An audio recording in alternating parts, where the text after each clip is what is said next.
Hopefully it works. Yeah, if not, it's not Yeah. the end of the world. But sometimes I get some good nuggets like brainstorming like this. So, Nice. okay, Yeah. Yeah. yeah, So what I was gonna say is we thought about the hybrid.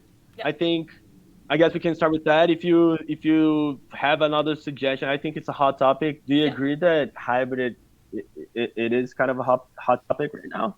yeah.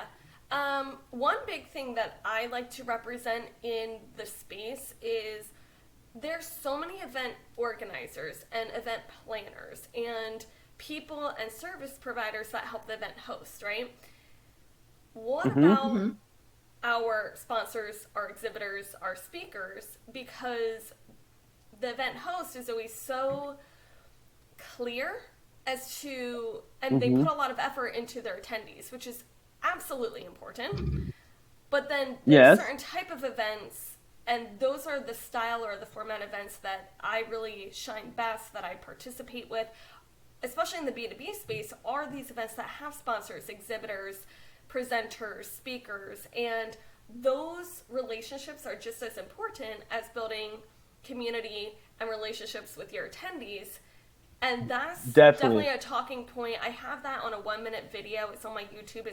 It's literally the very first thing on my website. It's a 1 minute video, and it really emphasizes the need to balance that out. And that's really where I can speak best on, because also, if we want to cut through the noise, everybody has heard what everybody else is saying, whether they're event planners, internal, external, an agency, and they're always talking about being the host of the event, which is important. But I also like to leverage, you don't necessarily have to be the host to reap the benefits of Mm-hmm. events. And so, I you like it? No, I like that. Yeah, I like that actually because it's for starters, is something that it's a topic that I'm actually curious about. Mm-hmm. Like even to um, I don't know, I haven't had to do that Right. yet, but even to negotiate with sponsors, and like how to get them on board of a event, how to get sponsors. I think that's a good topic as well, And especially for yeah. virtual events. Like in live Yes. events, I mean, there's a lot of things they can do, like activations they can do. You It's can all do like all experiential. sorts of like exactly. You can do all sorts of Yeah. experience. You can like even you can put like an elephant there, Right, painted. Yeah, right. but yeah, but on the Yeah, virtual aspect, it's a and little hybrid. harder to Yeah, yeah what are hybrid. they looking for? And where I would like to plug in InEvent, what I like about InEvent is what do they look for? Because, and I have this whole blog, this whole video, and I talk about the event ecosystem. And so what happens Hmm. is the event host, which typically would be your client, I would think directly. They're the event planner, they're the Hmm. event host, they're purchasing InEvent as a platform. But you're being compared to 182 different platforms out there. And so, how can we Yep. help cut through the noise for these event hosts and these event planners? And it's one, they're typically top of mind. They want to know, well, how easy is it for me? How easy is it for my staff? Do I need help? That's why I get referred sometimes with InEvent, is that, hey, I have a staff, I'm the planner, I'm the host, but I need additional help for this platform because it's so robust, versus how easy is InEvent or comparing the platforms for my attendees. What's the user experience? And that's top of mind. But what is Hmm. kind of, it's still important but not as talked about, is, well, how easy is it for sponsors? How are they getting what they want? Because what sponsors and exhibitors need and want in the hybrid space is different, but we need to take that into account so that they're seeing success. And what does success mean to them? And that's where maybe matchmaking comes in, or asking them, are they looking for awareness, credibility? Are they looking to sell something? Because if you're the event host and you're not looking to uh, bombard your attendees with sales pitches and sales representatives, right? Then that needs to be in alignment, versus there are some events specifically formatted to help your attendees be introduced and be aligned with those sponsors, and how does InEvent make that easy versus other platforms? So talking about hybrid and talking about the features of when you're sourcing different platforms, I mean, there's some that truth be told, I love InEvent, and I want to make sure that there's alignment. But if somebody comes to me and they say that they have a certain budget, it's a certain format, it's only a 2-hour event, and it's a nonprofit, and they want networking tables to be visual, InEvent may not be the right platform, because we're just going to kick tires and it's not intended for that sort of format, versus finding the right platform based on what you're looking for. And InEvent does have networking capabilities, and yet there may be other platforms that are specifically made for trade shows and appointment settings. So again, I want to, being that this is an InEvent announcement, and No, but I this is want actually, to put you guys on a pedestal to say this is how you make it easy for hybrid. The community that we can open the doors leading into the event, that's actually the best time to network, and especially if you do have sponsors, exhibitors, or anybody making purchasing decisions and networking. There's research now that, especially in hybrid and virtual, the best time to do that is leading into the event, not during the event, during other content. People are attending the event for the actual content, so if they have too many places to go to, and so that could be kind of spin on, great, you're already an event planner. You've already attended every other event out there telling you how to plan your perfect event, how to plan your hybrid event. We're here to share the voices of what, if you're looking for sponsors, exhibitors, speakers, how easy does InEvent make it for speakers? They just log on, they do their test check. It's easy. They have a green room, That's really important if you have keynote speakers, if you have high credible speakers, and it's not Zoom, right? But how easy are the features? Because for the attendee experience, they register, they get their ticket, they log on.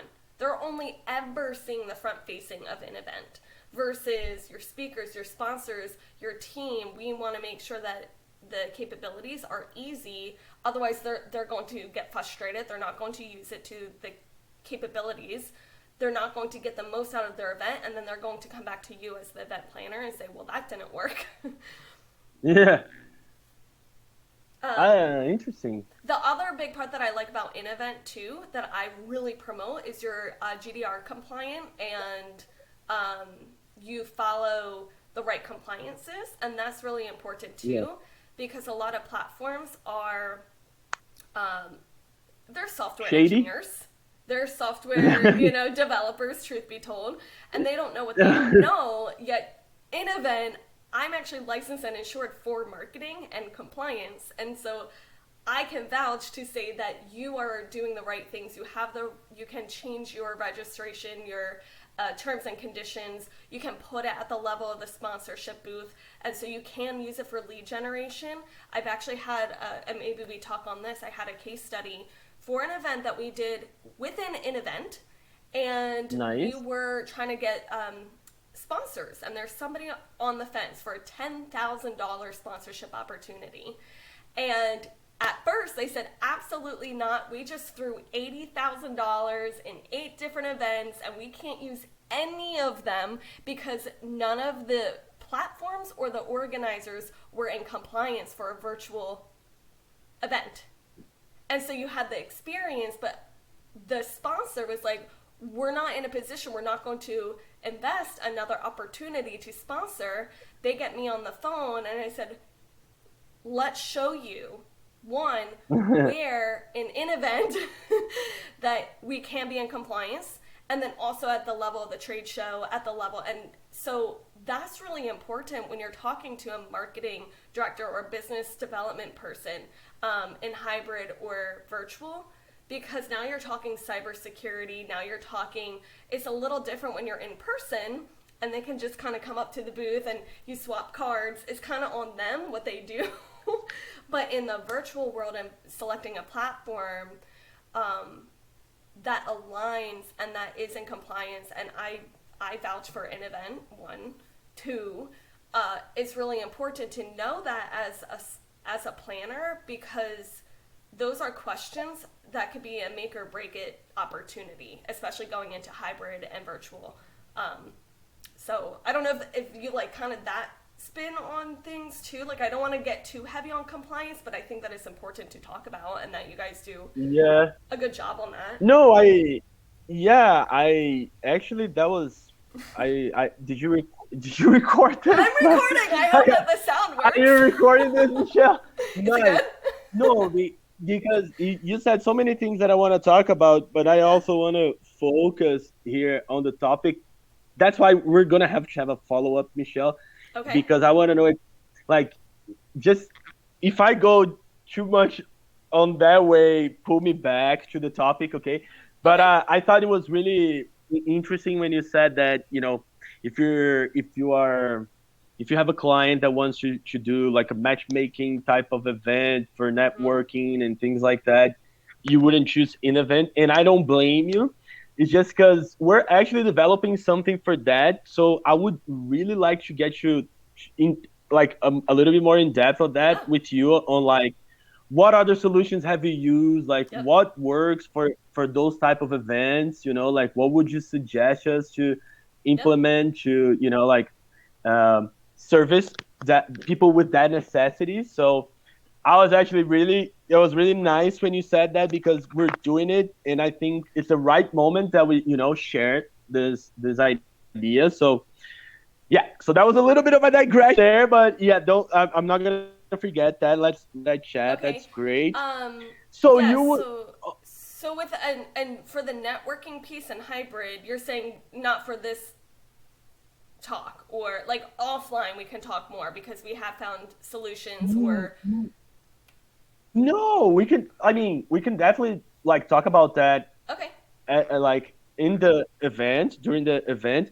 I just want to, like, like, write down a Yep. list of things that you think we need for, like, networking specifically. Yeah. But yeah, so for Okay. the event, I like the spin that you're giving on things. I think it kind of makes sense. Like, we were we had more general topics that I think we can still use. Maybe I'm just trying to organize here what Yep. we're gonna do, because Okay. I don't think now the topic will be hybrid events anymore. I guess we can talk about, I like your, I've seen that on your website a couple times, like the justifying ROI for Yep. events. I think that's kind of what you're talking about here as well. Just I think that's good. It's good. I'm just thinking here that what should be, like, for example, the main topic of the event. And I also would like to ask you, when you're elaborating, can we just not, I mean, we don't have to just put that much focus on it, like, Yep. or it doesn't have to be about that, but can you highlight a little bit about the hybrid? Because Yeah. we I was we're yeah, if we yeah, want to I hit on hybrid, let's take that focus, but I need a little direction from you. Like, hybrid is such a broad topic. yeah, Do no, you I want mean, me like, to yeah, have a subcategory within hybrid? Just so I can yeah, stay focused on my topic yeah. too. What I was thinking here is, like, let's have, return on investment for events, and like, how you can add production value to an event, and also how you can do that with sponsors. You know what I mean? Like, how can you add production value to your events? Like, so, you need to get right speakers, and for that you need to have, like, a well organized platform with compliance. And I think you can throw the compliance in there Yeah. because they're tied, right? Like, it's all about production value, right? Like, if you're selling tickets to a virtual event, like, you're not going to charge for, catering or, like, cleaning services, anything like that. Obviously you're going to add the platform, that you're using. That's a cost. But now that you have, more money available, maybe more resources available, you can invest. And then I think that's where you can tell us what it is. Like, you can invest on good speakers. You can, I don't know. Does it make sense? Does it make sense to you? Like, Yeah. how can you tell your um sponsor and your attendees that what you're charging them are worth it, because you're gonna charge your sponsor, right? Because like they're gonna pay for the play, and if you're charging tickets too, you have to justify. Even if you're not charging the tickets, right? Like, how do you justify the time or even the money for your attendees on the virtual events? And I think on that you can probably touch more on the sponsor side, Okay. because I think we're I think it's a how can maybe it's a rare content, like you're saying, like you read content about producers and even on presenters, on a less amount that for producers. But for sponsors, I think it's a rare content. You don't find, things like that, easily. You don't stumble around, like an event on that. So I like the direction. Is it making sense what I'm saying? Or Yeah, yeah. Do we want to maybe look at Giovanna's talking points and see how we can tie those into this and just see if because I do agree that we should keep the topic on hybrid, especially as that's a hot topic. But I would love to kind of dive into some of her suggestions and just see if we can, outline this. So, what makes hybrid events uniquely different from regular in person events? What do you believe their most viable option for the event industry for the future? Um, I think okay. I got this. I think I got this. Yeah. Let's. For this one, you could talk about like what makes hybrid uniquely different, but on the perspective of getting sponsors, for example. Yeah. So, what's the difference from getting sponsors on virtual versus hybrid, for example? No, I think we should maybe just treat virtual as hybrid. We don't talk about virtual. We talk about in person and hybrid as if Okay. the virtual is like Yeah. does it make Yep. sense?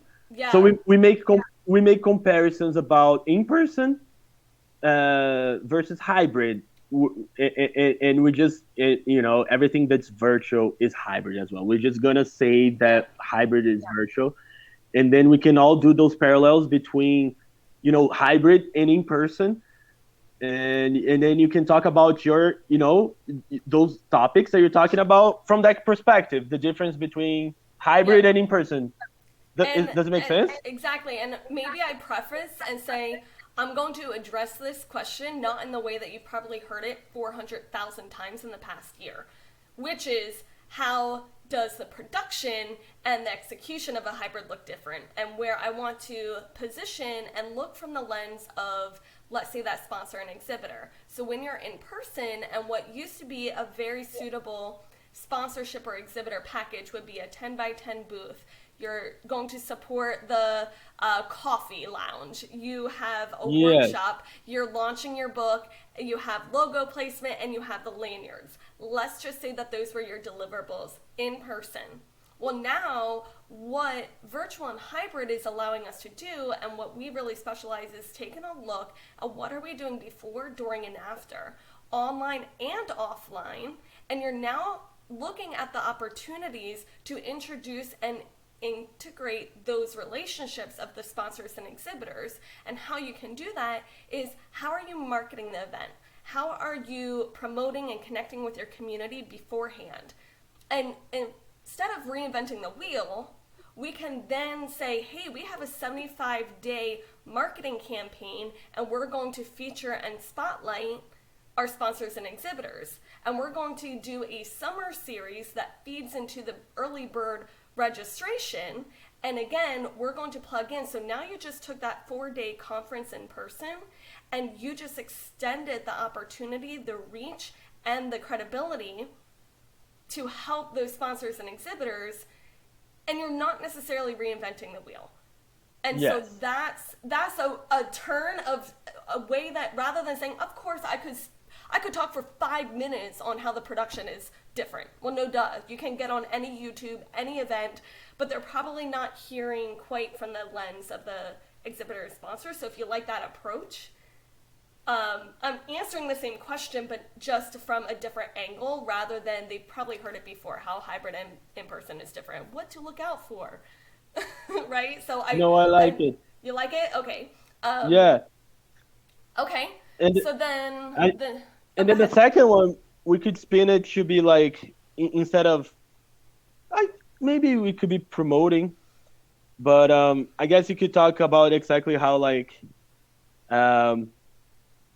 maybe how was negotiating, like, how like, how's the difference between negotiating sponsorship in hybrid versus in-person events, you know? Okay, I love this topic, and I look, I'm getting excited and passionate, and this is like our green room, like. No, I hope you just keep this passion for the day. Yes, like, I do. Of course. Don't lose this fire. I like the fire. So yeah, really, I get that a lot, right? I'm not necessarily selling sponsorship packages. A lot of people will come to me and they say, hey, can you sell sponsorship? What I really like to do is, one, take a look at what they're offering and speak in their language. So if you're looking for sponsors and exhibitors and you're looking how can you promote it, and tying in, bouncing off of topic number 1 that we just went across, is a question to ask them is, what's working already? And so I go through what I call the AC/DC TNT, and some people may know the rock band AC/DC, and they have a band, right? Yep. Yeah, you know it? Okay. And there's a song, TNT, and so I follow this. How can you help your sponsors and exhibitors attract who they're looking to speak with, convert into a conversation, and you do that through the deliverables that you can offer them using your event, and help them to close into community. That's your AC/DC. And how you do that is by painting the picture to them. How are you going to drive that traffic, nurture the community and the matchmaking, and through what tracking? So what metrics do they get? What data? That's what they care about. And so by remembering that acronym, and you can take that in any marketing or any event. Yeah, I do. I like it. Is an easy way to ask that question when you're considering who should sponsor, who can exhibit, and how are we going to do that. So you want to, one, as the host and planner, first look at how it makes sense for you to market and promote your event and who you want there. So what is your AC/DC? But then asking the question to the sponsors and exhibitors and say, hey, what's working? How do you currently attract the people you want to? Where are you reallocating their funds? Because if you just come out of the gate saying, hey, do you want to sponsor my event? My event's awesome and you should be there and we're so cool and you should exhibit at our event, their first thought may be, we don't have an event budget. Secondly, they may come off saying, we already have allocated our funds elsewhere. They may say, we're not seeing success in virtual or hybrid or in-person events. So by asking them what is working, they're going to respond and say webinars are working, demos are working, content creation is working, social media is working. And then you can say, oh, well, we're doing those things in our promotion. So let's not reinvent the wheel, but how can we integrate your demo into our event? How can we integrate the webinar that you do that works for you? And if these are the people that you're trying to get in front of, we can get you in front of those people. Let's not reinvent the wheel. And so you ask them, what's your AC/DC? How are you attracting, converting your people through what deliverables? How are you closing them? And can our event be your traffic, be the way to nurture and show you the tracking? That again kind of is. No, this is really good actually. This is really good. Let's use this. Okay. And just I'm not sure because it's kind of a new release as well, but Yeah. you What I can do we is have I can give a high level and then I can drive people to say, hey, I do a deep dive on this.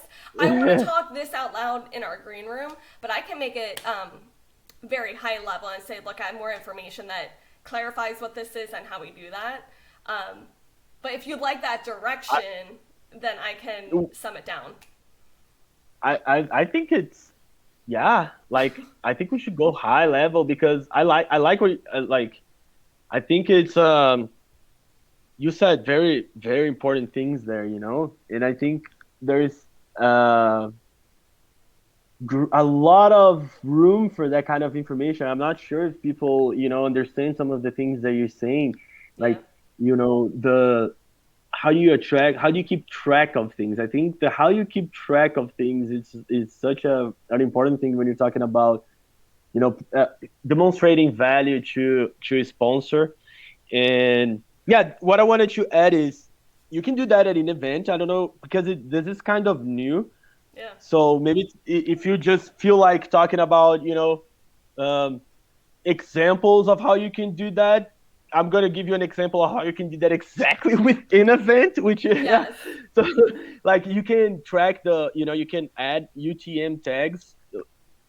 So you can add UTM tags to you know your campaign. So like your sponsors, if they wanna have like different ads on an event, they can track, you know, the results of all those ads. Like they can see how many people clicked and got redirected, how many people joined that specific sessions. Like they can get, like the sponsors, they can get analytics for those, you know, the users behaviors on Yeah. their campaigns, even if it's an ad campaign or just like a demo video that they had as a session, you know, for a sponsor booth. So you can do that with an event, so that's awesome. And another thing that I think that could be interesting on your talking point is like afterwards. So some people are starting to do that, Michelle, and I think I'm trying to find a way of this becoming a feature or something, but it's the on demand. I think it's important that the on demand, right? Like the, you know, those if the sponsor is it's on a live event, okay, you can display your logo there, and you can, you know, we can broadcast your ads or a demo or something, and then that's it. Who was there watched it. Who, you know, if a person went to the bathroom at that time, he might have missed it, and that was it. And with the on demand, you know, the sponsors can be there forever. You know, the event was over, I don't know, 2 weeks ago, but it's all pre-recorded and on demand, and then the sponsor is there. Mm-hmm. Nice. I think we're getting on a good direction. So we have the, like I just want this to be extremely organic and Yeah. natural, you know, Michelle. So Yeah. like I think you have to keep giving us the answers, and then we'll get Florian on board on our next call, like the dry run. Maybe could be Okay. a dry run. I don't know if we're gonna need another planning call. Maybe just the dry run. Yeah. But and then Florian can come up with questions too. You know, it just seems like you guys are just having a, not seems, you will have you know, an A open and organic conversation. conversation. Yeah. Yeah, I like like it. I don't I want the format to be light, but the topic can be a little bit. It doesn't have to be like heavy, you know. But you can go top Yeah. level because these are people that probably done events before. You know, I don't Right. think there will be any attendee there that didn't, you know, participated, produce, or, you know, Yeah. administrated an event. So it's actually people that will know what you're talking about. Like, Yeah, and that's what I wanted to double check with you and the audience because that's also why I don't necessarily come at this like you don't need another event planner to help you plan your event, right? You are event yeah, planners. You are hired. You have years of experience. So my positioning is say how can we take this event, make it sustainable, take it to the next level because you already know the layout, the logistics. How can we utilize the tools that we have, stay up to date with the trends, and integrate with what you already know and what you are doing rather than trying to give them event planning 101, because I don't think that that's going to really resonate with your audience if I just came here and was like, a hybrid event means that there's in-person and virtual components. Like, no duh, right? Like, that's not going to capture their attention, because your audience are event professionals or event producers of some sort. Perfect. Yeah. Okay, so thinking in terms of script, we have that first part that you're gonna talk a little bit about, production value, and then just take that first question about, like how's the market, what's different in the market for hybrid events and in-person events. We can start with like a broad question like that, and then you talk about production value, and then you introduce I dropped you. you yeah, you introduce you introduce sponsors, and think that what can we do next? Looking at the questions here, there is one that goes like, how much harder was it to go after client acquisition? So maybe we can, I don't know if you mentioned that on your first two answers, but you can talk about, I think that's merged with the second question, right? Like how to negotiate. I think that's okay. I think, and the Maybe we main can thing, go. talking point there is looking at events as a touch point, not the only destination. And so when you consider how can we connect with our attendees, and so in person, you may connect with somebody and that handshake is your first impression. But how can we connect with these people, re-engage with the people you already know, so that that handshake is not the first impression, but is already through the customer journey.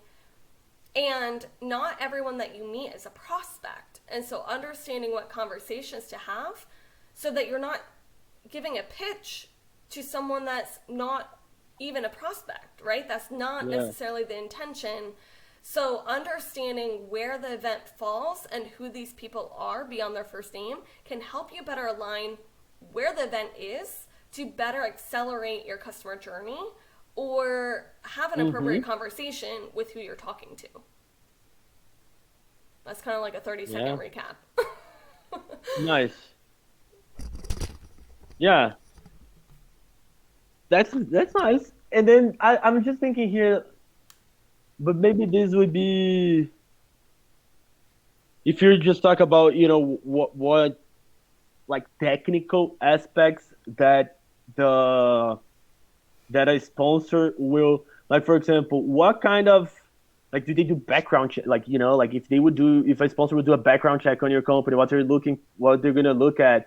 And what I'm trying to get here is to insert the compliance topic that you talked about, how it's like important to follow, follow being compliant, with data laws and all sorts of, like, you probably know way more than me. Like, I can't even come up with other examples, but you know what I mean? Like how they can be in compliance, or, do you think, how can we plug in this compliance topic in a question? Do you think that could be something related to requirements that they ask, or you think perhaps? Or you think you can throw in a case study there that you talked about, or maybe both? I don't know. I think that case study definitely aligns well, and because it was an InEvent event that we did. Now we had plugins, because I can also kind of plug in that InEvent it integrates, you play nice, right? You have an open API, you play nice in the sandbox, and so even I think that having that case study, and I can shorten it or make it make sense, but I think that a big part of this, when you're a sponsor, when you're an exhibitor, when you're a planner, is to really comprehend not all event hosts are event planners and event production. And so understanding, like, my event host was the association. They are not marketers. They're an association. Their mission in this world is to provide compliance-based programs for universities, but not in the world of marketing and not in the world. So the event host, who you're purchasing the sponsorship from, right? Yeah. But who's producing the event or who's kind of behind, and sometimes it's one and the same. So I don't want to make it a heavy topic, but I think it's something to be aware about and bring light to. And that case study ties in where the sponsor, by the time we got on the phone with them, my client, the host, was confused. What do you mean that their event was out of compliance? She didn't, like, as the event host, she had no idea what that meant, right? And so, where as a marketer, as someone that produces events and knows how to use events as a business platform, that's something that I continue to make sure that I stay insured, stay compliant, stay on top of this trend so I can better educate the planners. And again, I'm talking out loud in the green room, but, and I say this respectfully, right? In a way that event planners, they go to school, they get their certificates, they are logistical project managers. They know who needs to be where and when, what needs to be where, how does it get there, concierge for the speakers, right? Making sure that things are happening. They're not necessarily trained or certified or even licensed as the compliance, which is someone in marketing, right? And that's like literally M&E Marketing and Events is a marketing agency that leverages events rather than event planners are putting on the event. And there's just different things to be aware about, right? Like they know that they got to get the permits. They know that they have to, get the licenses, but they don't necessarily, not all. I tread on this topic sensitively because it's something that needs to be, addressed, but without insulting like event planners. Like event planners, we need them, but their skill set is really the organization, making sure that it makes sense logistically how your agenda is going to go, not necessarily that your sponsor. Yeah, Is, I think you said it really well when you said that they're project managers, maybe yeah, like that's it. Event planners, they're people that can create a project and execute the project, right? awesomely, Like like yeah, that. They uh, are superhumans. yeah, And they're yeah, making it happen. What happens sometimes is how some of those things are being executed when they're doing their job to make sure that the platforms are happening, that the technology is happening. But on the sponsorship side, who's making that decision and who's writing it off? They may be watching their P&L. They may be watching the compliance. They may be watching, what and how it's being done, right? And so that may not be as important to the project manager because it's getting done, but we want, when you're talking sustainable events, we want to make sure that your sponsors, your exhibitors, your attendees, that you're protecting your attendees, right? Like you as the platform, we want to make sure that you can rest assured that your attendees, that information is just as protected on a virtual or hybrid event. Just like Zoom, you have Zoom bombers, you have phishers in your email, you have those sort of things. You want to make sure that information is being protected. And we can make that like a high level, but it's something super important because even as the event organizer, they can kind of be like, oops, I'm an event planner. Guess who can't say that? The mortgage company that's sponsoring your event. They're gonna have some lawsuits coming after them. They can't have that, right? Like that's yeah. And I bring the mortgage company up because I used to be in the mortgage industry, and so I use that as an example. It's like you don't know what you don't know, and so I'm bringing awareness, like just to be aware of what are the things that your sponsors and exhibitors care about, because I am sitting the other side of the table negotiating those things, right? And making sure that my client is being represented, I guess, in the best way possible.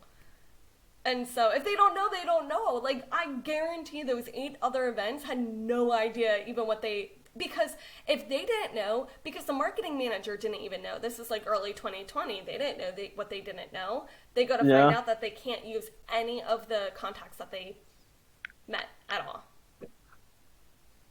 So.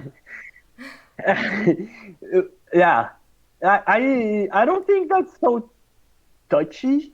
Maybe I'm not, I'm not gonna say that I'm not in the industry, but Yeah. I'm not like deep in the industry.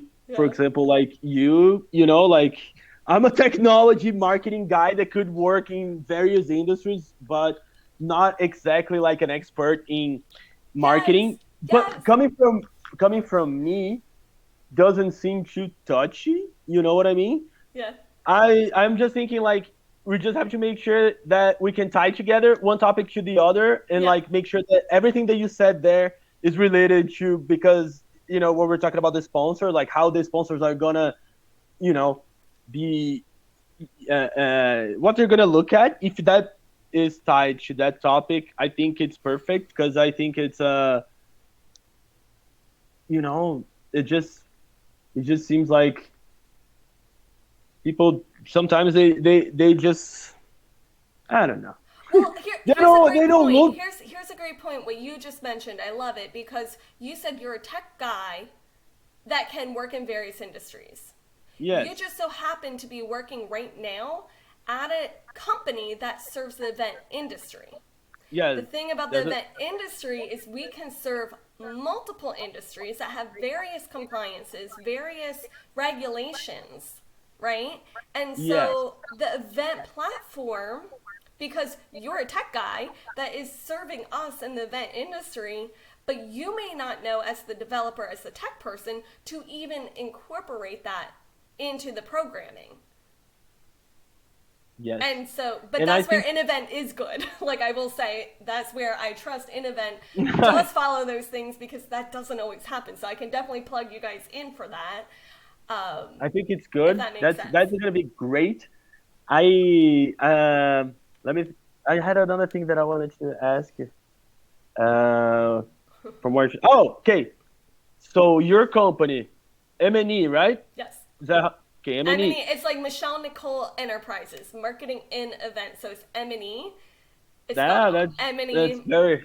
I is like all I the like brand. the cabalistic. Yeah, the cabalistic wordplay with the Yeah. branding. No, that's awesome. So M&E, Yes. do you guys do like, what would you say is your expertise? Like, would you consider yourself more expert in the marketing aspects for events, or or more in the in the production aspect of the events, or both? Great question, and I'm glad that you asked because, uh, again, you have the ecosystem. And so, even though we can serve the host, and that would be the production, that's the marketing of the event, right? But Yeah. promotion is only a part of marketing. Our strong suit is actually on the other side of the table, which is a hidden gem. It really is a broken bridge in the industry, and that's serving and helping those sponsors, exhibitors justify event ROI so they come back, ease the Yeah. overwhelm to make it easy, and all the trends and just cutting through the noise for those exhibitors, for those sponsors, and then activating those campaigns that align. And so my position in the industry is leveraging events as our platform and showing the companies how that they can reap the benefits, justify events as a profitable platform without necessarily having to be the host. Because it's actually a lot Yes. easier if you're the sponsor and you can pay $2,000 to give a workshop. I'm just using an example. They Mm-hmm. don't have to worry about the ticket sales, the logistics, the venue, the sourcing. They need to master leveraging that event effectively. And how do they do that? And the more that I can be that voice, the more the budget is going to be allocated into the industry that I love. Because otherwise, they're going to take that $10,000 and say, oh, we're just going to put that into paid advertising. We're going to Yeah. take that Yeah. $10,000 elsewhere. So my positioning is understanding what it is that we need to execute by supporting the host, but I'm very selective when it comes to like the event host and the production side. I can do it. I've done it. I'm very selective. But I would much rather be positioned as helping this host have a sustainable event through their sponsors, through their exhibitors. Very nice. Very nice. What I'm thinking now is, I think Giovanna went there to save her cat. Because I was actually gonna ask, okay, if we were to add someone else and maybe do I don't even know like a what, like what do you think? What do you think of adding another person? Yeah. Yes, no, Yeah. we can Oh yeah. because yeah, because we've already talked to another person, but it's still kind of like open. If it doesn't make sense, we don't necessarily have to have another person. Okay. It would be totally fine. But if we decide here that it could add value, if it would make sense, what format? If yes, what format do you think? Like maybe opposites or Yeah. complements? What do you I think? think I've been wanting to do this actually. I would love to have either somebody on the production side, right, that support like maybe another partner with an event, because again, think of it kind of front of stage Mm-hmm. versus back of stage, right? And so production, and they could speak on the hybrid events, and how, they could maybe speak more on the engagement side of things. So that's one opportunity. If you were to get a planner Mm. or a host, somebody that uses an event, that could be interesting. I think the alignment though would be a host or a planner that can speak on business events for this particular one. Because if we bring in a planner and they're talking about like Like a career a fair. reward, like exactly like a career fair or like a reward, like a award ceremony or like a Yeah. training, like there's going to be too far of a disconnect even though that they're a planner. And so Yeah. I think I'm absolutely open sharing the stage, having a conversation. I think the compliment would be someone either in production, either in the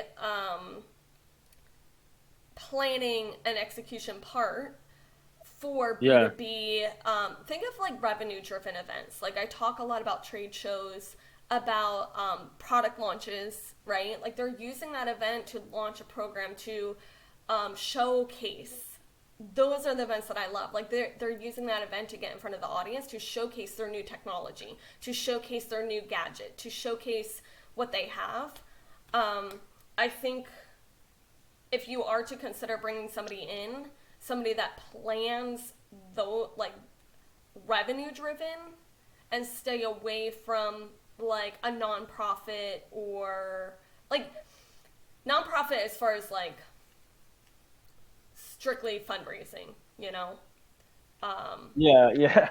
No, Like, I get it. I get I it. think that, Mahane. Mahogany, she's a virtual hybrid event producer okay, Yeah. and strategist. So I yeah. think that goes well with what you're saying. Yeah, Nice. because Question, I can The Michelle. planner, compliment what she basically. does, and I've done it. Like even my cover photo on LinkedIn, on Facebook is me kind of, because that was an event. I was flown down, and I can produce to an extent. But if I had the choice to position myself in the industry, I would much rather collaborate with the producer and run the Yeah. show, like the stage management, and really leverage like Now the why are the they there? what do you?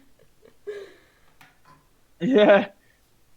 What I'm wondering now is, should we like have like ask the same questions to both, and then each elaborate kind of like coming from their aspects, or do you Yeah. think we have to come up with like more specific questions for this person? I think honestly, I've been definitely wondering how we could kind of represent both ends of the table. And so if we ask the same questions, I think that it would help align, like for the audience to be like, here's a question. What does that look like from a production standpoint? What does that look like as far as a revenue and sponsorship partnership standpoint? Yes.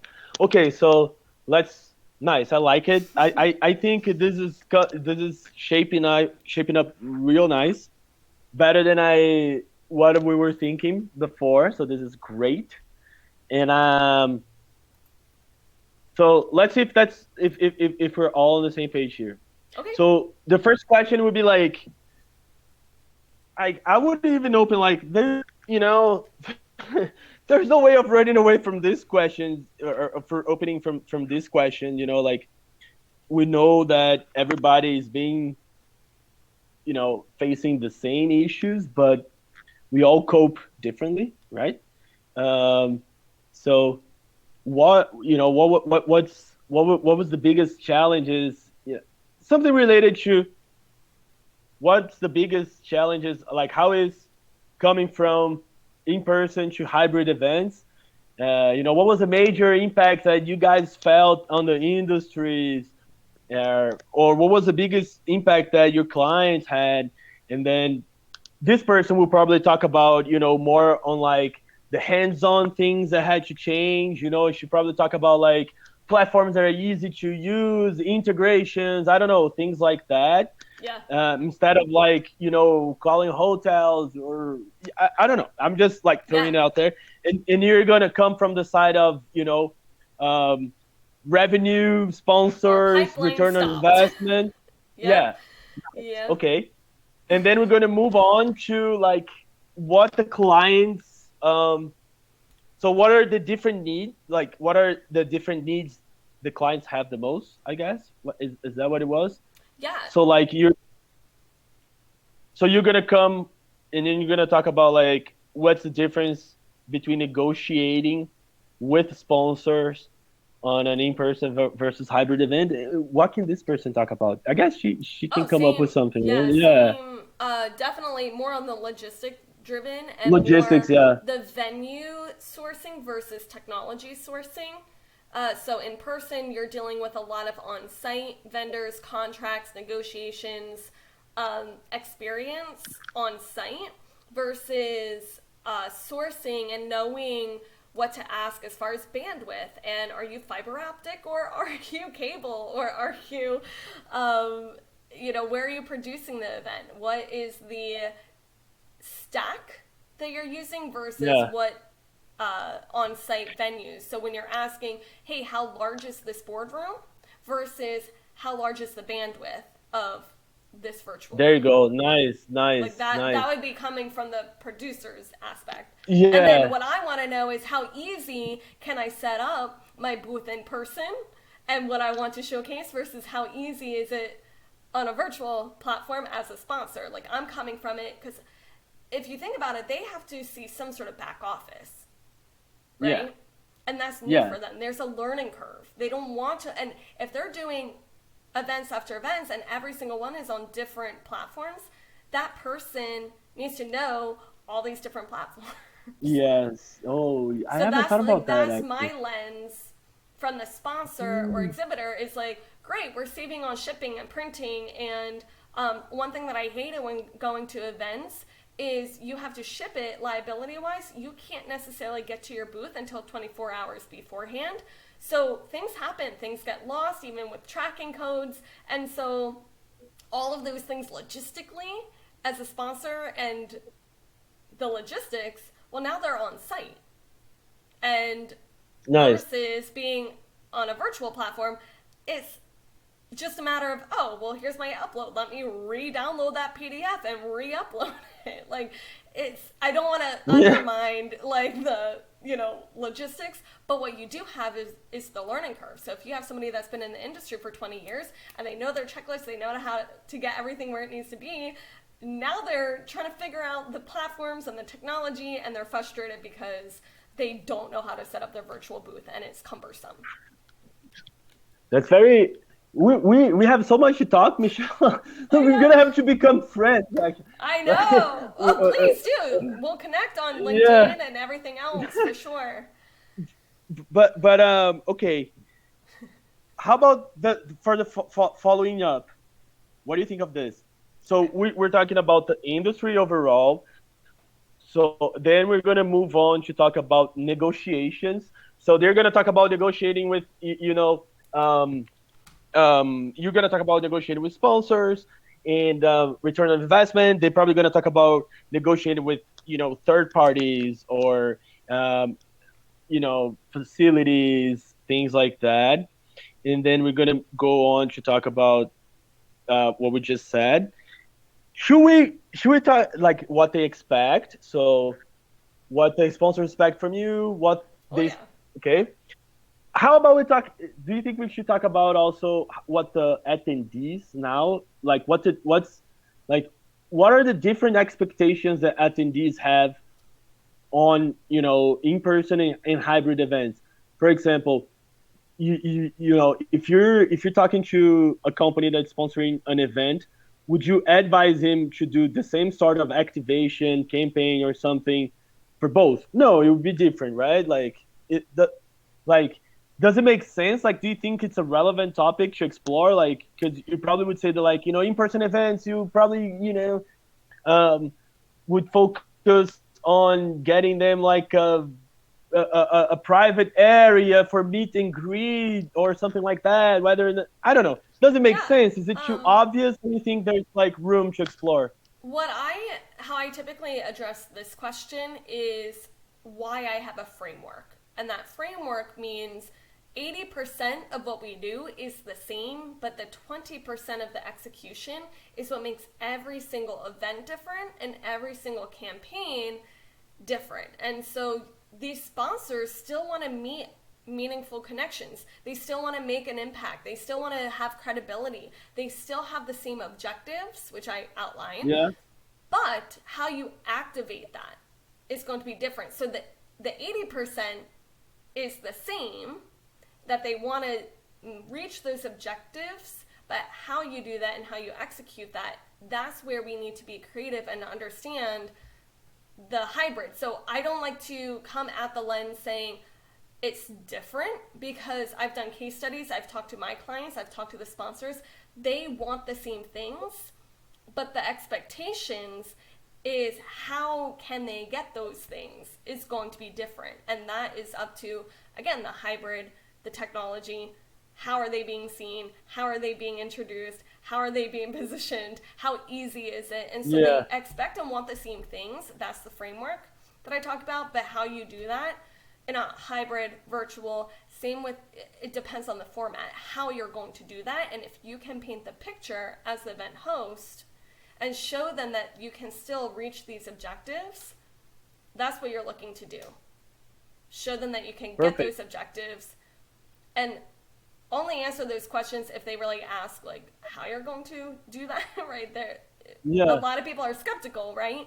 But everything that you're able to provide sponsors and exhibitors in person, you should be able to offer those same objectives in a virtual space as well.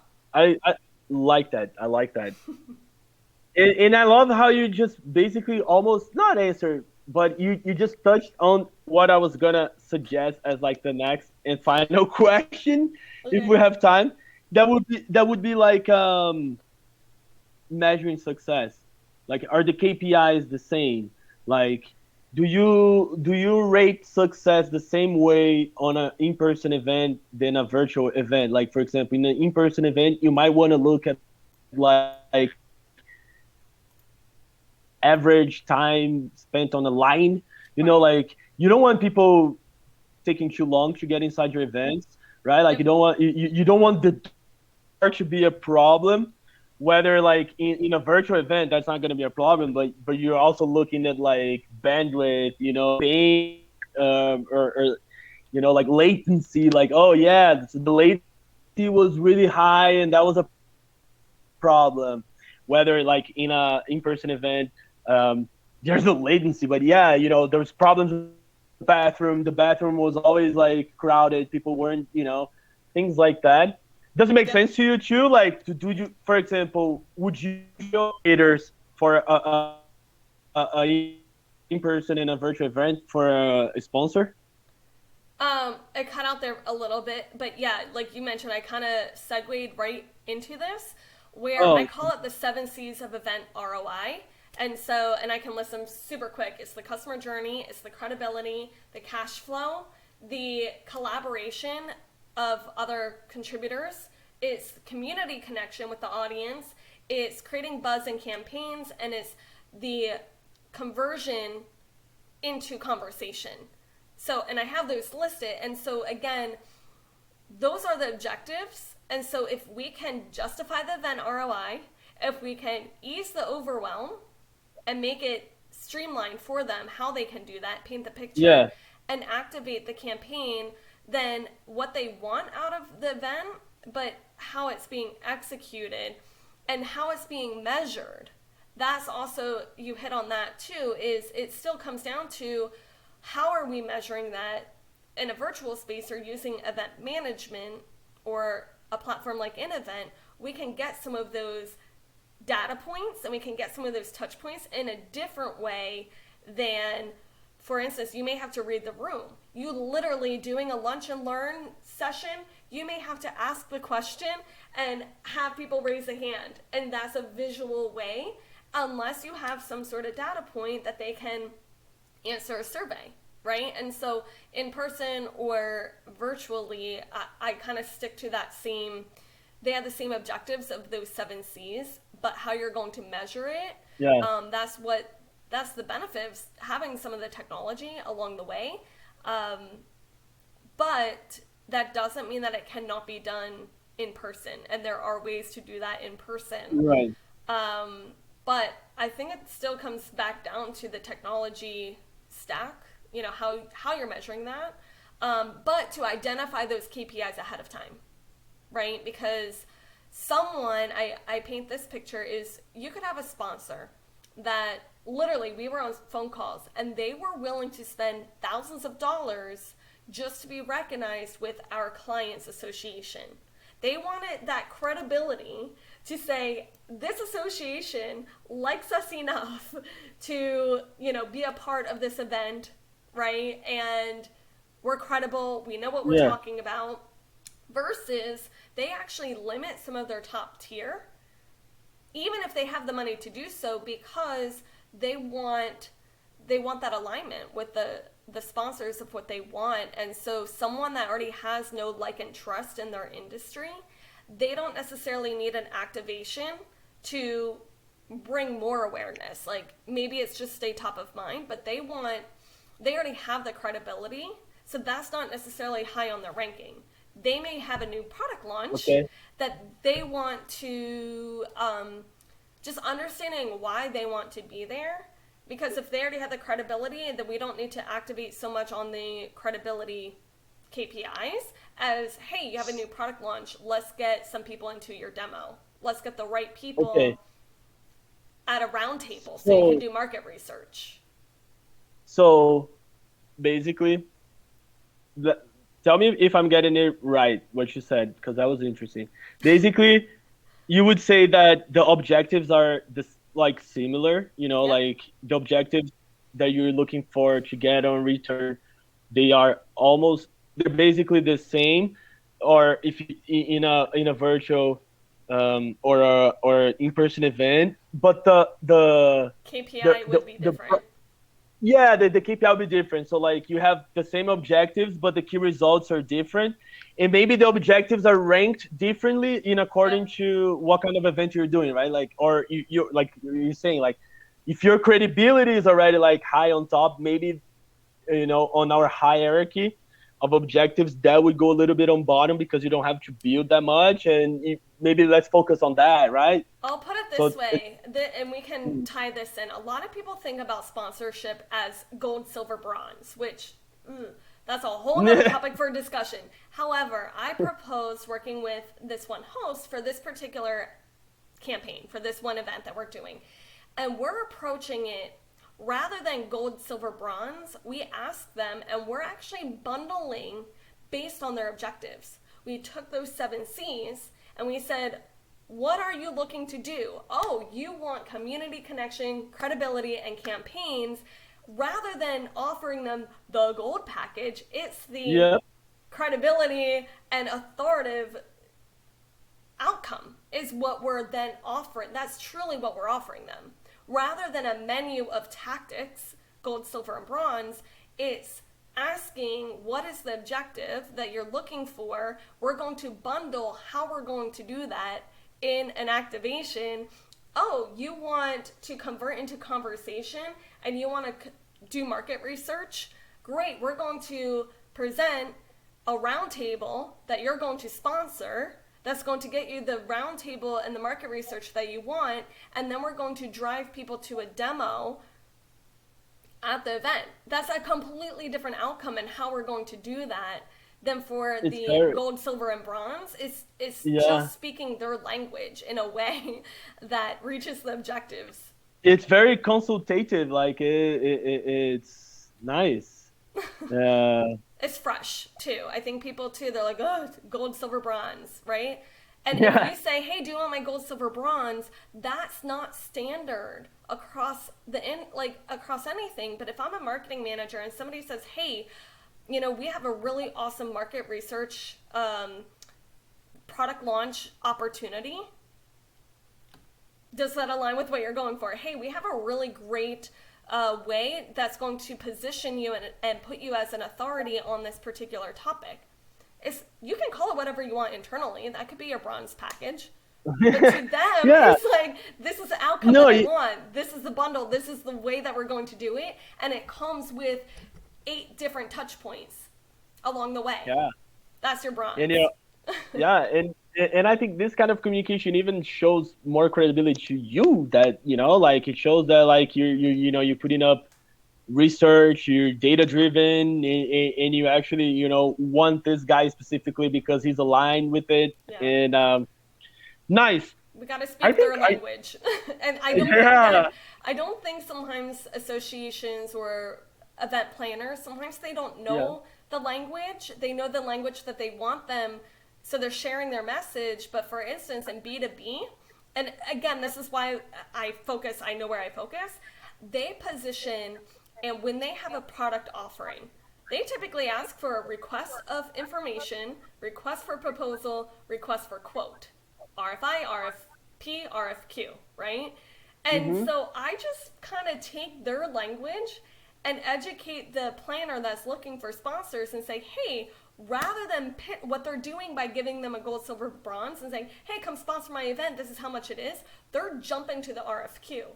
And in the B2B space, they're just like, whoa, I didn't even request information yet. Yeah. And so like understanding kind of their language. And so if you're looking for these sponsors and talking their language, saying, what are your objectives? I'm going to give you my RFI, like I'm going to give you my information, right? Yeah. But the information isn't necessarily the quote yet. And so again, that's a whole nother topic for discussion, but understanding, and that's really what I'm looking to do, is help bridge that gap between the language barriers of the communication, really. Because I think you actually found a good niche there, Michelle. Positioning myself in that. And again, with the production, and even with InEvent, I'll put it this way: I only do like that done for you, and I actually have one out with you guys right now. I only will do the production and the help desk and the like programming of your event platform. If I'm a certified partner like with you, I have maybe 5 platforms and that's it. I don't need to be positioned as the producer, only if I like you guys like you know, and I know your platform, you know what I mean? Everything else and where I really position and the talking points is really communicating exactly what we just spent the last hour of. Like, I feel like this is fresh content. Or at least in a way that isn't being delivered quite I think so. How it needs to be.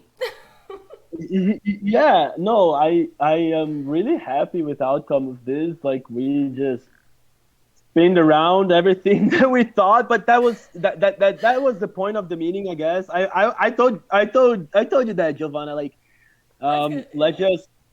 let's just be open and hear Michelle, and like if she gives us great ideas, let's use them. And I'm happy that you actually, like drove us to a Oh, thank good direction. you. Yeah, I like your Giovanna, your what intake. are you thinking? Because I know that you're new to the platform. You're new to me. I hope it was insightful, but I'm curious what your thoughts are, and I hope I didn't derail. Like this is great. We're still following some of your talking points, but do you have any? Yeah. Yeah, I have like 5 pages of notes. Yes, But that's awesome. What Michelle's I'm recording thinking us is, though. well, how am I going to turn this into questions so Sparky can guide himself? But I think the No, I'll discussion help was you. great. The Yeah. discussion was great, and I think that's a great role that we can trail, in this talk. And I know that you probably Mahogany will be on board for this, one side and other side thing that you Yeah. guys thought up. I think that's gonna be really cool. Yeah. And as she's an event planner, I think that's probably her perspective is going to be exactly what you said. So, Yeah. Yeah. And um, I think too because that's my background and I respect mhm, and I think it's hard in that I really respect in the positioning of the logistical event planners, the producers because I do it, I've done it, I've been there. But mhm, my transition and my positioning has just kind of shifted because of Yep. who I want to advocate for. And sometimes that's unclear. I think you guys are getting it as event tech, right? The hardest people for me to communicate what I do, and that's why I show my 1 minute video, is to event planners because it's not a matter of what I hear a lot of times is, oh, we do that too. Like, Yeah. for instance, I position my one service that we do as sponsorship concierge. And so, one, it's not necessarily selling the sponsorship. Like, you need to still have somebody in house that's building those relationships. It's a relationship driven. This is not a transactional, exhibition tables are almost transactional, but really to be sustainable, how can they be relationship? And so event planners sometimes are like, Yeah. oh, well, we have a sponsorship concierge, which is really somebody making sure that we have the bios and that we have the headshots and then we have all the talking points, but they're not helping their marketing team project manage. And I have a checklist and I'll send that to you separately. They're not helping them Nice. to be successful at their event. Like they I may like help them to logistically be successfully yep. at their event, but I think sometimes with event planners, producers, it's harder because I'm not coming from a space that's like, well, you And don't it's do that. already and they already have so much things on their plate, like Exactly, it's so exactly. many things to deal with. And you said something that I'm gonna quote that I think it was really interesting that the event should be just a touching point, right? Like shouldn't be Yes, the end of the it's not the be end the relationship. end of destination. the yeah. Yeah, Yeah. So yeah, that was really good, and I think that's kind of like what they need to see on the sponsored relationship, like something that you need to keep yeah, maintaining. And in actually, coming from that, yeah. you mentioned something here that I actually wanted to talk to you about. We're gonna have to schedule more meetings, Michelle. But Okay. have you received an email? Have you received an email from us, as in a form, like a partners form? I'm not sure if she was on the list. Gee, was I she? got something. Shoot, you know what? There was actually it regards to like a box that I did not fill out yet. I don't know if it was a box or a part. Yeah, it was from HubSpot. I'm not sure if you were in that list. I saw Probably. something, but wait, an event. Let me see. Who would have sent partners talk? Wait, partner. Wait, no, No. that's not. That's No, not what I sent. those are the ones that I sent. The other ones are I from think there was HubSpot, one. No, from Roberta, probably. it's from Rebecca. The reason why I'm asking though is that one of the things that I am implementing here, not implementing because we already have, but that I'm revising, It's actually this relationship we have with partners, you know, and obviously you're a great partner because you've been around, you know us, you've used us, you participate on events, you're super nice, so That's you're good to already our know. partner. Yeah, but we're working on closing this relationship, getting it closer. Like Yeah. we want, um, like I'm redesigning the page, and also like by redesigning the page, I thought that I think we need to maybe review the whole relationship. You know what I mean? Yeah. And Yeah. like, yeah, and Um. because like what I want to do is like have a almost like a marketplace for you guys. Yes. Like, I've been yeah, asking. I'm like, I will do. I preach my own like practice because I at this point do not put on my own events because I know how much goes into putting an event and the team, and I have a team, but yeah, I currently am leveraging partnership stages, and I would much rather do that and collaborate, either sponsor, speak, and preach my own, like practice my own like um, process rather than yeah, putting on my own events. And to do that, that's where I have content. I actually have VII events is a platform that we integrated with InEvent for the one event.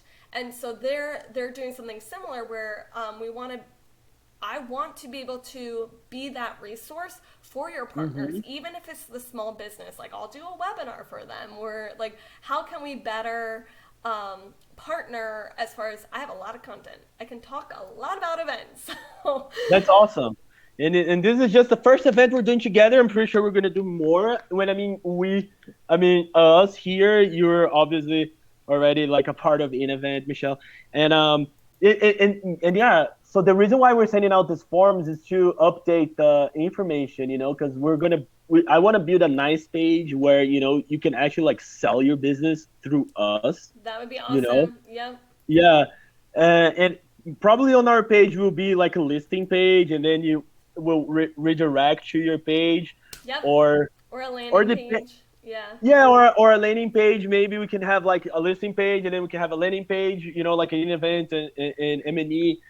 We could build that landing page together or something. Um, so Yes.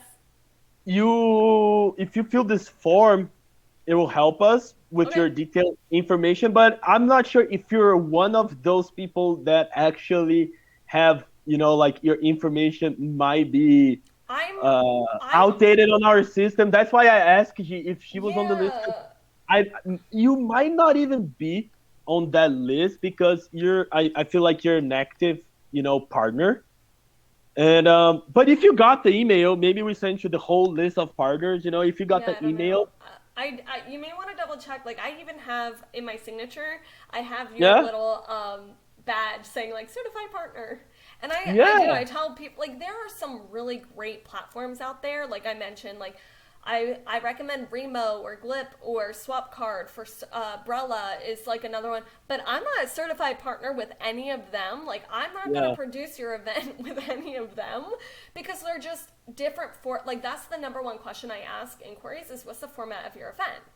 And so if it's a conference, if it's a summit, if it's a B2B event, then I'm like, okay, maybe I can help you. But if it's purely a networking event, it's like they're just not in my ballpark, and so I really want to No, we're gonna also get there. strengthen my relationships with my partners because I don't need to be associated with all 182 platforms out there. I would much rather have my go-to people. Now my services, like I have a checklist that I can send, and maybe Giovanna, I can send it to you. Because what I really want to push is like if you look at the entire what it takes to put on an event, right? And this is kind of the producer side, the planner side. I have a 25-point checklist how to help your sponsors be successful at their event. Like I just made this up officially because it's what I do is how I help my clients. And it's a 25-point checklist. So that can be the freebie. But then what happens, you and I both know, checklists are just kind of a guidance. But if they get stuck, it's like, well, how do I reach out to those decision makers? Well, how do I find, the content, right? So I Yeah. want to really be the go-to and be the resource to say, hey, we have sponsors, we have exhibitors, they're not coming back every year, or they're not seeing success. And the organizers kind of have this like transactional, a lot of times, like they are sponsoring, they're exhibiting, it's up to them to drive their traffic and convert. We're putting on the event, it's not up to us to be their sales and marketing team too. Yeah. Just like LinkedIn or Facebook does not help you directly drive your traffic, you need to hire an agency to put that into motion. You know what I mean? Like, Yeah. so nobody, like, that's where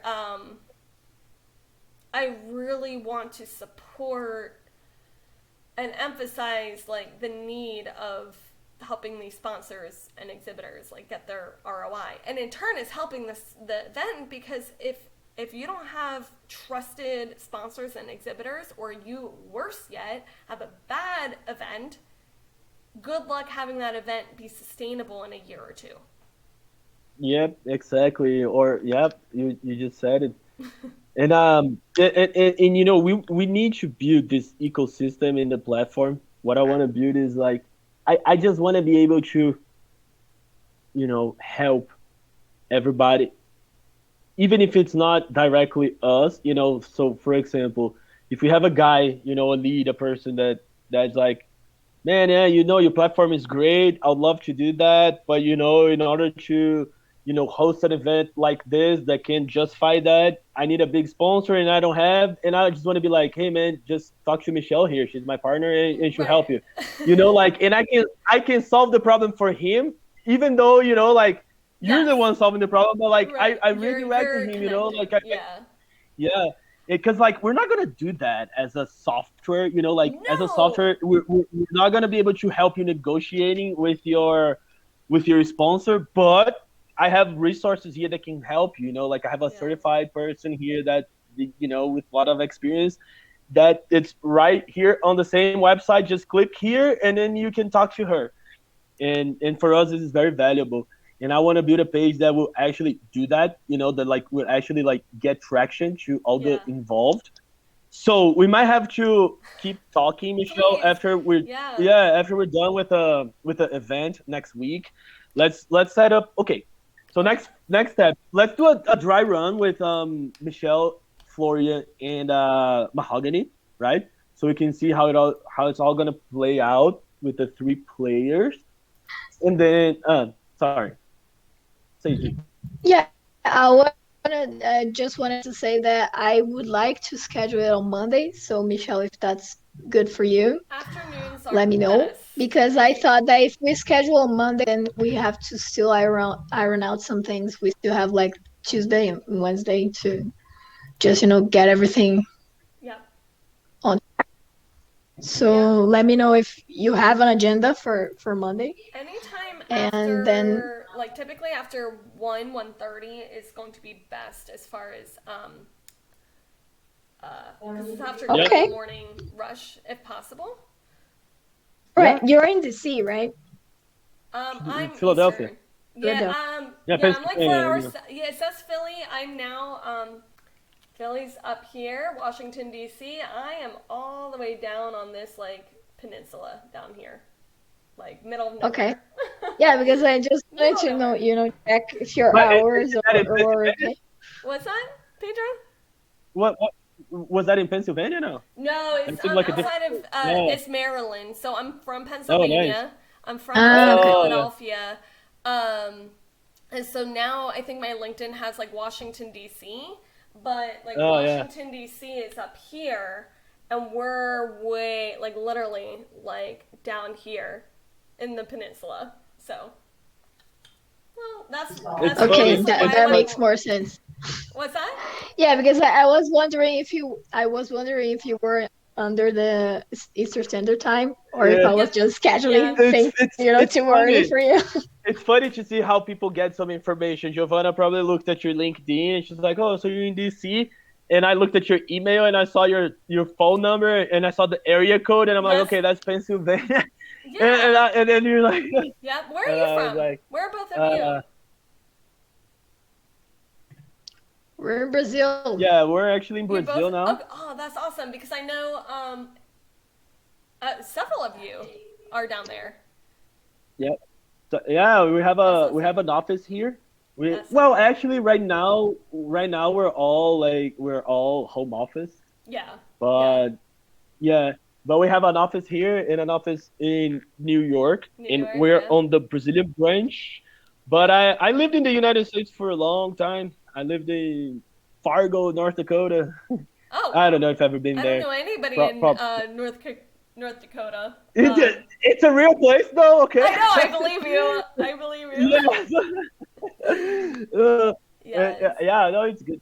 But I've been in Pennsylvania, so I like Philadelphia.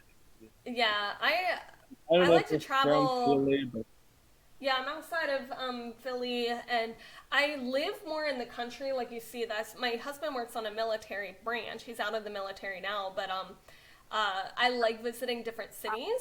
But I like that I can work wherever, and that's actually why when we moved in 2018, that is really what helped kickstart um, working more hybrid sort of model even before COVID even happened. And so I was doing hybrid and working in corporate, even yeah, 2010. And then it wasn't not until in 2018. 2010 you said. Yeah, so I'm That's I'm in my early that's 30s, nice. and I was in corporate 2010 until I opened my business 2016. That's great. That's So that. Yeah, that's my little congratulations for story. entrepreneuring. Oh And no, it's a journey, that's for it sure. is. It Yeah. is. So, Yeah. yeah, Monday afternoon, if you want to see who else, like what the schedule's online, let me know. Pedro, if you and I want to connect after the event, maybe sometime in May, Yep. yes, I would love to see because something that I'm looking to do, and I haven't quite figured out the right way to do it, but I would love to um, have a consistent like open office hours or like a webinar that like I have a signature webinar that I do or that I'm creating, and then I want it to be a way to better like educate and funnel people into like a recurring deep dive workshop that I offer. So I have my program, but I want to be able to have like my free content like with partners with you guys, because I do have Yeah. a lot of free content. Um, and that free content, I would much rather do collaborative, like with you guys, and either do it on your platform or, you know, if it's helpful information. I just have a lot of content that I can go through. So we can connect maybe in May and see what you're looking for as far as partnership content. Um, Yeah. Like I really think there's a lot of value on partners, and I yeah, think we need to explore that more and yeah, better. Not saying that we're doing a bad job, but we need to connect more, like just by what you're saying, I've already had a great idea in my head, but I'm gonna save it I do for the same May, thing. Michelle. Yeah, I have to Yeah. save it because there's so many things that I have to think about before. But yeah, let's Yes. have that. Let's Okay. chat. Basically, I want you to tell me how I can help you Got it. selling in event more to your clients. Like Pedro, I cannot sell in event to this type of guy because of this and that. And I need to Yes. write that down Love it. and fix it. And then I want to talk to you because you're gonna be my buddy here, and you're gonna be our Michelle, I'm already counting on you, but you don't have to. But like, you're gonna be our how can I say like our Walking lab rat for billboard. the website.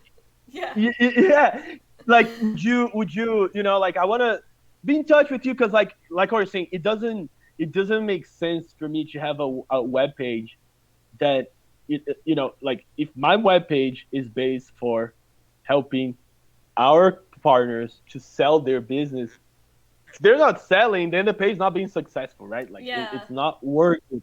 So I want this page to actually like help you guys selling your services. So I want you to help me do that, like Yeah. tell me like like how do you think, it could be done? Like what are the I have things that ideas. you think? Definitely have Yeah, ideas for there we sure. go. There we go. Yep. I There we already go. have, yeah, I have different like lead magnets. But and basically if all the lead magnets I want to funnel into the same, I follow my same thing, ACDC. We can attract, but then it all kind of converts into this like training, and that training can then open up into like, hey, like free time with Michelle, like pick my brain. Because I don't mind, here's kind of how I feel. With my partners, I love sessions like this. I like that, like, yeah, pick my brain. I only have so much time in the day to serve, my partners, my clients, my team. And so if I can basically host those pick my brain sessions with Michelle Nicole on InEvent or on the Yes. partnership, because then we're Yes. inviting your small business, your enterprise, your people, and it's like, here's the checklist of what to look for in an event stack. Here's a little mini like 20-minute training, and then it's like Michelle has open office hours, come pick her brain. Because too many times, like, I love talking to people, but they're like, hey, can I call you for a half hour? Hey, can I, get you a cup of coffee? I'm like, yes, yes. Like, I would love Yeah. to, but I would, like, there's so many topics. Come pick my brain, but you got to do it on InEvent. Like, come pick my brain, but it's going to be in relation to this topic this week. Come pick my brain, but let's talk about creating a customer journey. Like, that would be awesome. Rather than, like, truth be told, even though, like, I'm in the industry, I have a network, I do my thing, if I could do that on a platform and collaboratively with you or my partners, that's going to reach so much further than my own personal network. Yes. And you already have however many clients. Invite them. Pick my brain. Yeah. Yeah. So that's kind No, of, and we can think on like maybe how that may work, because it serves value to both of us, and it gives me a place. So when somebody says, hey, can I pick my brain, I'll be like, yep, but you got to register to this InEvent time. Like, come check out their platform, and that's where you can pick I my I brain. I think, Michelle, I think you like what my brain is cooking here, but Yes, I have to stop. in I May. have to stop before it fries, before we burn the food. You But and I are no, so, yeah, no, but I want to have something a little bit more, formal too, because I actually just yeah, thought about it, but I think you guys will like it. yeah, And yeah, I have to go cool. to a meeting in 15 minutes, but I Yes, think that this this is was good. great, Michelle. It was really nice to meet you. I'm really happy that you decided to accept our invitation for this event, and that you actually are, helping us producing the event. You know what I mean? And like Yes. Basically. and your intakes are actually really nice. So I Okay. think we have we have outlined um, a good script for our events. Yes, I love So it. I think G, you send her the invite, and then we're just gonna organize the Yep. questions a little bit, even to send to Mahogany, and then we'll just forward that to you as well. Yeah, let's forward her like the revised questions so she can, you Yeah, know, see but if it I made I sense with all of what we talked about today. Yeah, I already have like five questions here on my mind based on what we talked about. I think we'll be I'm fine. so glad about this because Yeah, I have no, like don't 5 worry. pages here. I'm like, what? No, I'm glad that you wrote down while I was actually like talking, because I Yeah. I wasn't know able my to. brain doesn't keep up, like we Yeah, Yeah, that's usually what I do whenever yeah. you're in a meeting. I'm just like, okay, I'm gonna write everything But down because it's Pedro's not gonna yeah. write it down. No, man, I just That's talked so why I'm much. a great right arm for you. Yeah, you are.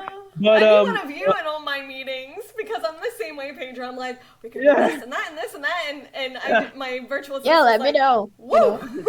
Whenever you You need some help. but if anything, Michelle has this recorded as well. Michelle, it might Yeah, be yeah. like Yeah, a please two. send it to us. It's I'm gonna be really a two hoping two that the sound gigabytes. works. I Yeah, love me But too. it. yeah, all right.